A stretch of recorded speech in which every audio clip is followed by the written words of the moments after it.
Now, as I already said, when we describe consonants, what we can do is we pretty much can pinpoint where the action is going on in the mouth. And because you can do that, the features that you use to describe them are place, where is the action taking place? The manner, what do you do in that particular place? Do you block off the airstream completely, as in t, tongue stops it, and then explosively releases the air? Or do you leave your tongue in a position for a longer period of time and cause friction because the obstruction is so big, as in the tip of the tongue stays at the alveolar ridge, but the air got to squeeze past because it's obstructed.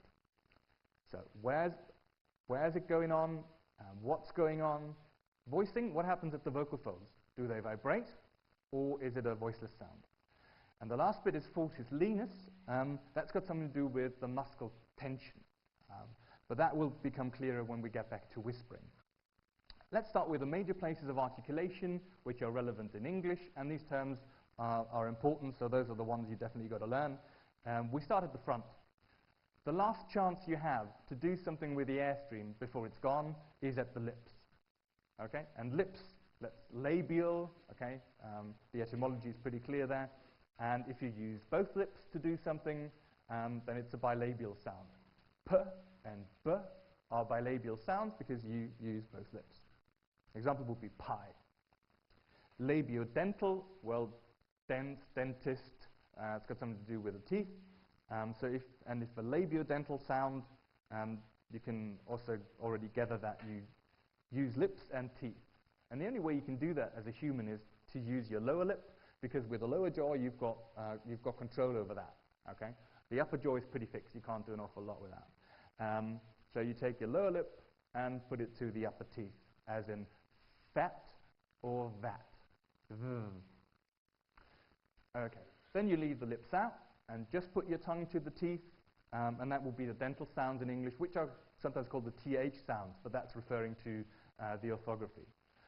So if you want to teach your kids how to learn the TH sound in English, what you've got to make clear to them is that the tip of the tongue got to be at the teeth, as in thin and the. Okay? And that's where it's got to end up.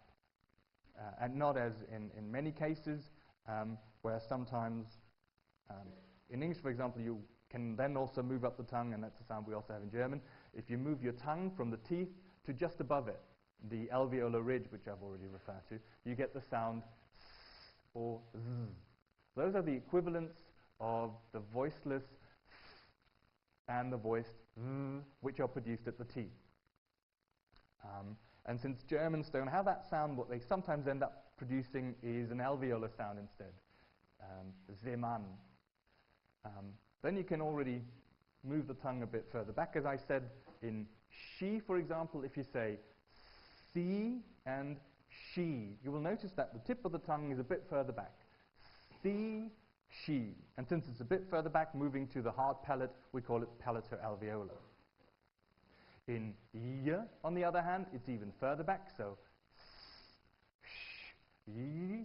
You should perceive that it's the sound gets produced with a backer part of the tongue as you go further back. Y.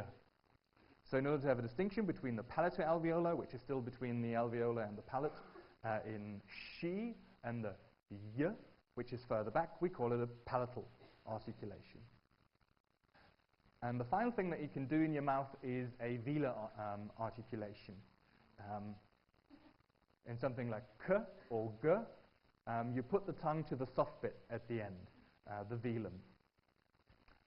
So y is produced slightly further to the front at the palate. Y, k, y, k. You should notice how it's the back of the tongue in k and g that is used. And the final thing, the glottis at the vocal folds, you can create friction. That's pretty much the only thing you can do there, apart from stopping the airstream completely. And that's the sound in h, h. What you do is you manipulate the sound at the glottis. You do something with the vocal folds to create friction. Okay. And these are the major places. And if you think about it, I mean, obviously, a couple of terms you've got to learn. Bilabial, dental, alveolar, palate, and velar. and the final one is glottal, and some intermediate steps, but it's only a handful of terms. And the good thing about consonants is there is always context, okay? We know where something is going on.